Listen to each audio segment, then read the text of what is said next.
Hello all, welcome you to session.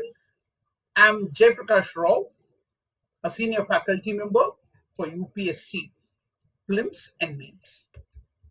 I teach various subjects, but today we shall more focus on interview, that is UPSC interview.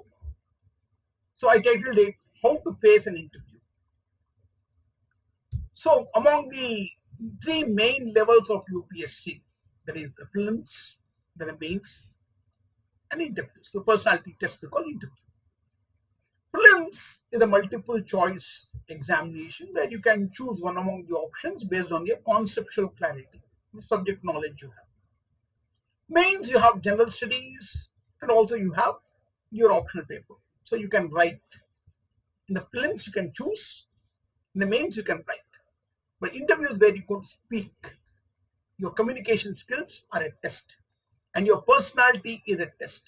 So today we shall discuss, or we'll look into how to face an interview or how to ace an interview.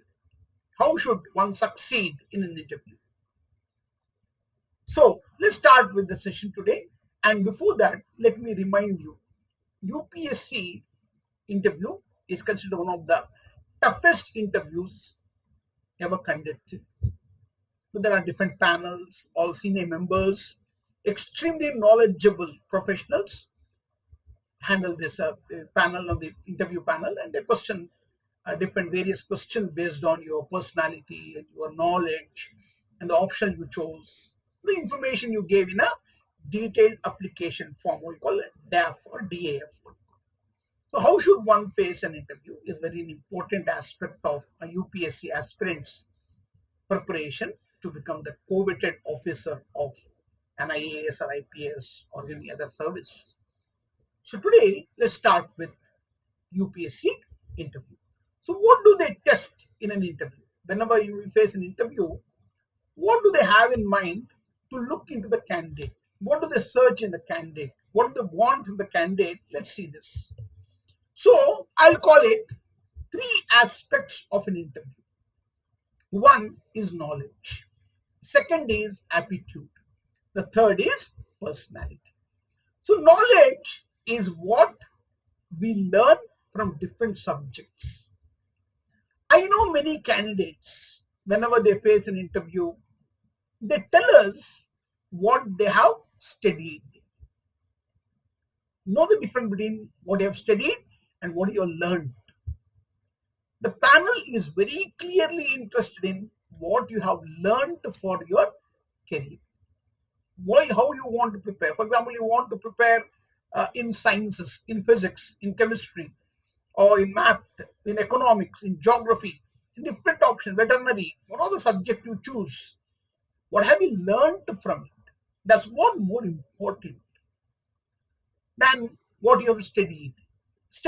You study the subject, you sit for an examination, you write the answers, some other gentleman or lady will evaluate your paper and you get about 70 or 80, 90 marks. Your marks do not reflect your knowledge. So UPSC panel wants to know what have you learned. So how much have you learned in the subject is what they want to know. Then coming to the aptitude, the second aspect of this is aptitude. What have you learned is applied. Whatever you have learned in the subject, in the college, in the school, what have you learned the subject? How much have you learned to apply it in your day-to-day life? That's where a civil servant is a cut above the rest. Or you are a class apart from other graduates. That's the reason we have a lot of respect for civil servant as far as knowledge is concerned, the aptitude is concerned, their integrity is concerned, because we know how to use what we have learned in the subject. So here, the questions will be that how will you use the knowledge you use? So they give a lot of case studies here, and you would have learned about many case studies that how will you apply your knowledge or your experience in the difficult situations, in an ethical dilemma, in a testing situation, how will you use that situation to come out of it successfully? Because all through civil services, we do have challenging aspects of our career. So here aptitude plays an important role, and the panel would like to know how well can you apply what have you learned. The third comes to the personality. In fact, a very, very important aspect of your interview is who are you? What are you made up of? What is your characteristics? What is your character all about? Should you have a problem or a challenge or any difficult situation, how will you face it? Are you bold enough? In fact, the interview is all through the challenge given to you. Every question they ask you is a problem to you. How well are you going to face it? How well are you going to answer it? How well can you think on your feet is all about your personality. In fact, what are you made up of? What kind of characteristics you have? So whether you are clever or you're intelligent or you bold, whether you are what you call extempore, all these things matter in your personality. How quickly can you take decisions? How well can you articulate your opinions? All matters in your personality. So let's take a few aspects of this into each of the knowledge, aptitude, personality in few points I mentioned, which will take it up.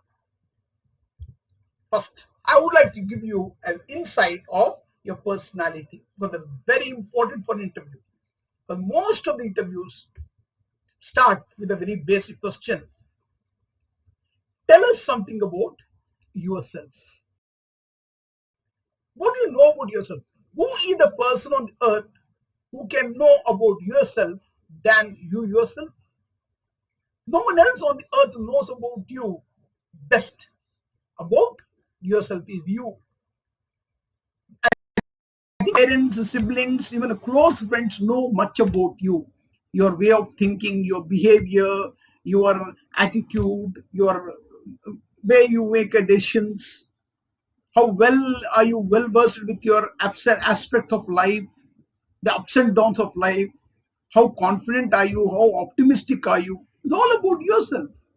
So the best way any test, any interview does is a SWOT analysis. You would have heard this SWOT analysis is a psychometric test, we call it. It's a psychological test, SWOT analysis.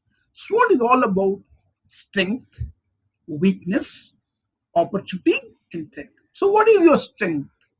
So my strength is my conviction, my belief in the humanity, my belief in my family, my belief in my communication skills. So there is something, a strength in you. You all have strength. We have our commitment, we are on honesty, we are on integrity. So each of it is our strength on which we succeed. How well have you succeeded in your life? Maybe in your school days or your college days, in your profession. All these things, strength.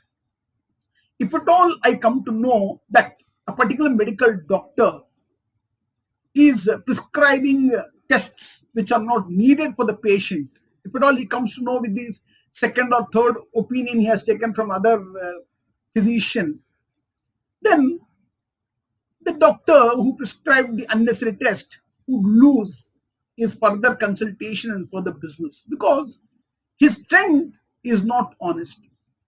He has not followed the ethical view of it. So strength should be very, very important, that even for an IAS officer, a civil servant, strength is our honesty, our commitment to serve the society, our system where the country, where the poverty is there. Our strength lies in helping the common person on the street, the poorest of the poor, the marginalized section. So we should help them.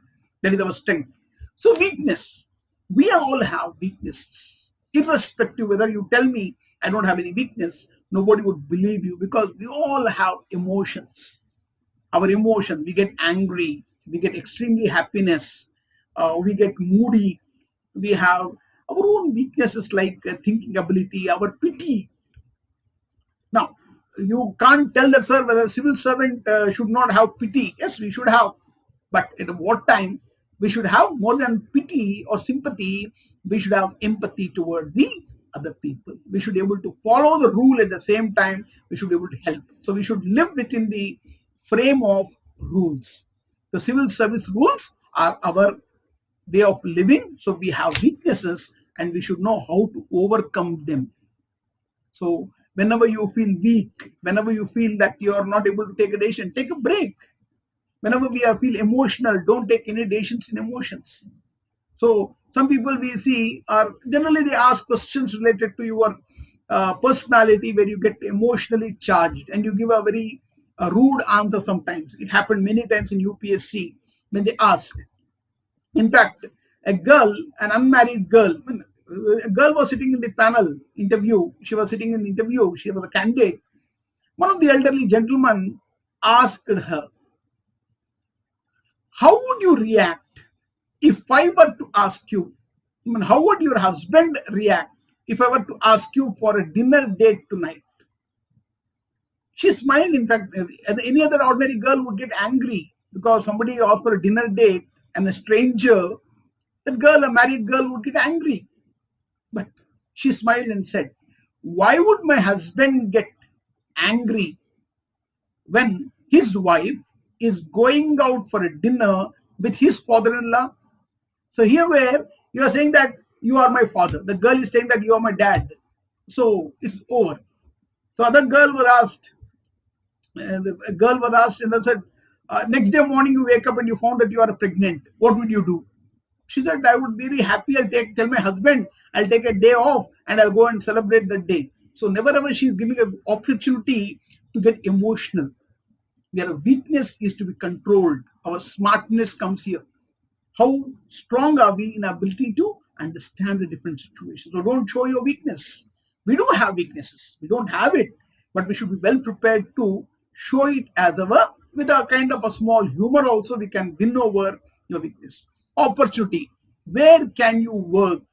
How well can you deal? What are the opportunities that you can provide? As an opportunity, what you can do for a country. So you can say, I can work on the anti-terrorism. I can work for poverty. I can work for tax revenue.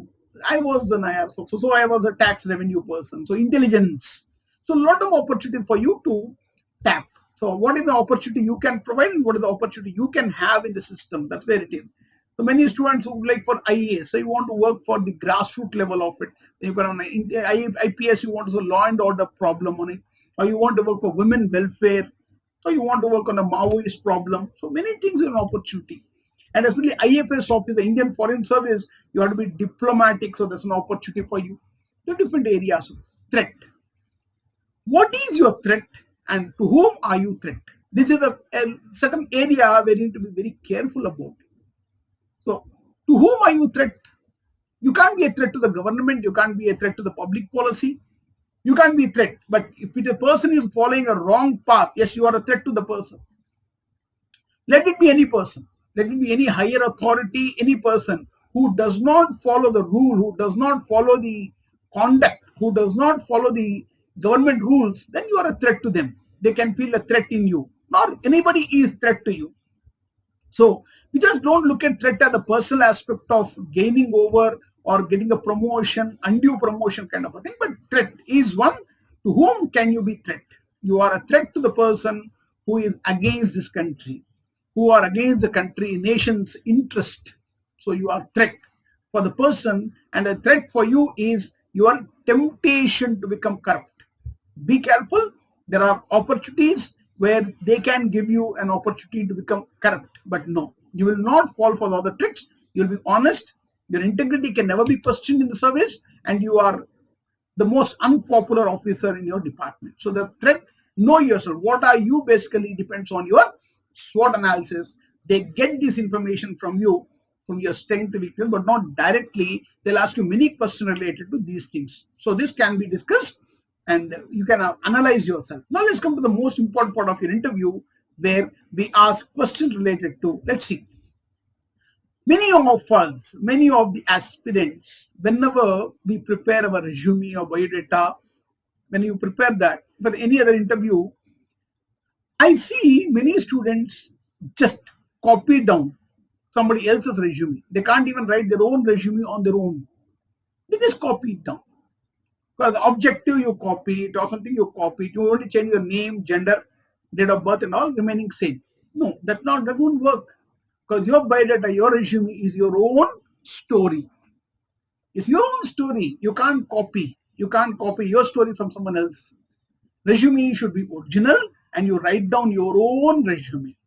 Write honestly. Fill up the data you have honestly.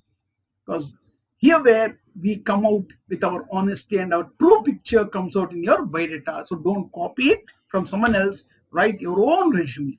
Now, coming to the UPSC, the first part of your mains thing, you have to submit your detailed application form, or called DAF. In our terminology, we call DAF, detailed application form.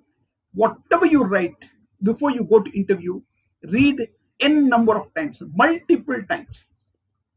So most of the interviews conducted on the information you have provided. If at all you tell me that in your 10th class you got 94.3% and in the plus 2 you got only 91%, then we'll ask you why you got SSC, you got in 10th class you got more marks, why you got in 12th class you got lesser marks. What happened? So the subjects were different, and my exposure to society was different. As I was growing up, or I had some problem, some kind of a thing. You have your own story there. So they grill you every point of it. In fact, DAF, have a look at a DAF.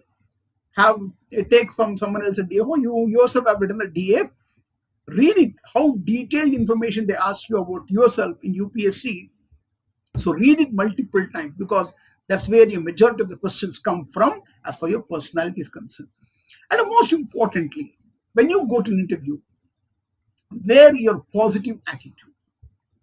Okay, you wear a good dress, you have the best shirt, the tie you have it. If in the winter you can wear a tie, formal, have a neat haircut, and all wonderful. So presentable. Even girls, you don't have to go for a makeup.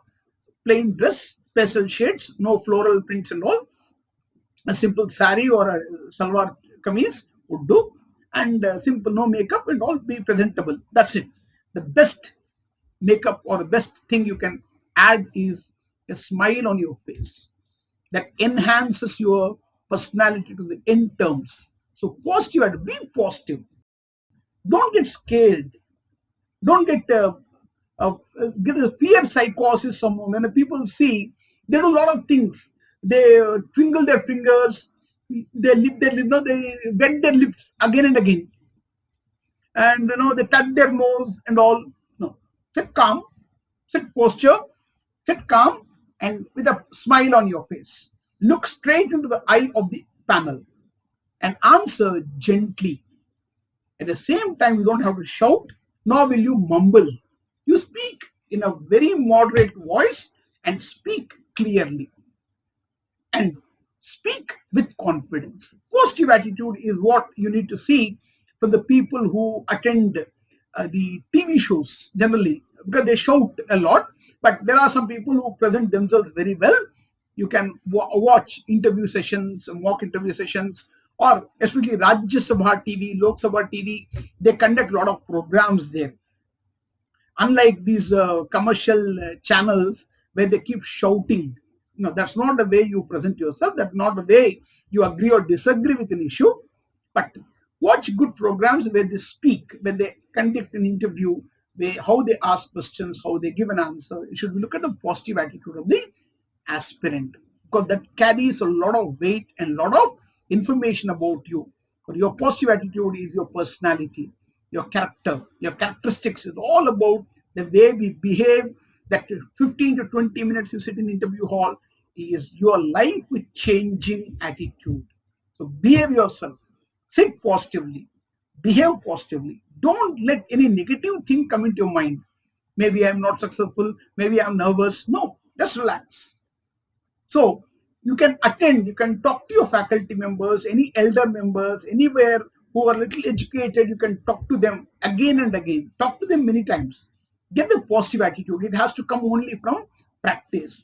No amount of training will put positive attitude into you, because you need to get it yourself. Then self-confidence. Believe in yourself. Read many books. Read Dale Carnegie. Read any book, any good author. Stephen R. Covey, all great authors, motivators. They write very good things. Read as many books as possible. But first, believe in yourself. Once you have an extreme confidence on yourself that you're going to change everything about your life, believe in yourself. That's what I keep telling you, self-confidence. Today is the day. Today is the big day for you. All right. Now I get pumped up. I'm confident. Yes, that should show in your answer. That should show in the way you speak. You should show through your eyes that believe in yourself. Confidently. Whatever you know, tell that, yes, this is the answer. But before that, prepare very well for interview. Don't give an opportunity where the next session would be more on how to prepare, what are the subjects you need to prepare and all, more on a DAF.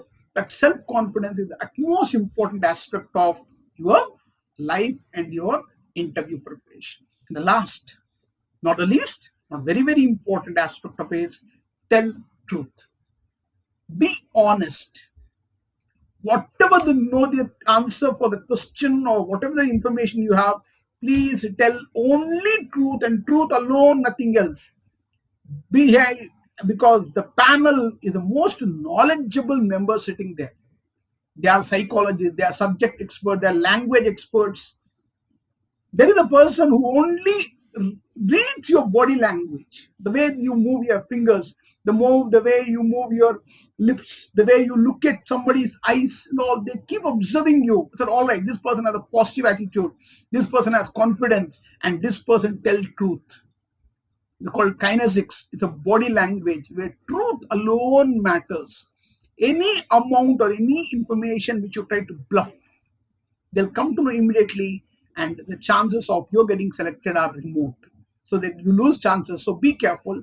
Truth and truth alone will succeed in your preparation. So all the very best to you. I wish you all the very best in your career, in your preparation for interview.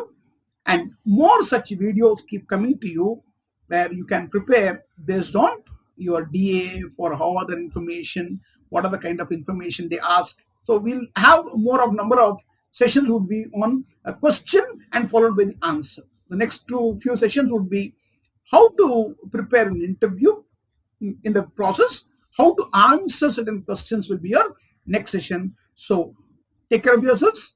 Thank you very much.